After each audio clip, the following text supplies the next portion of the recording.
Jay Manalo sinuportahan financially ang half-brother na S.I. Julius.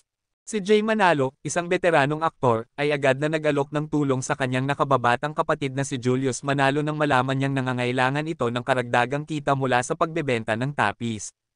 Sa isang panayam, ibinahagi ni Jay na naranasan niyang mamuhay mag-isa matapos magdesisyon ang kanilang ama, si Eustaquio Manalo Jr., na magtrabaho sa ibang bansa. Upang matustusan ang kanyang pangangailangan, nagsikap si Jay sa iba't ibang paraan, kabilang ang pangungulekta ng mga scrap metals at pagbebenta ng mga basahan. Details in the comments.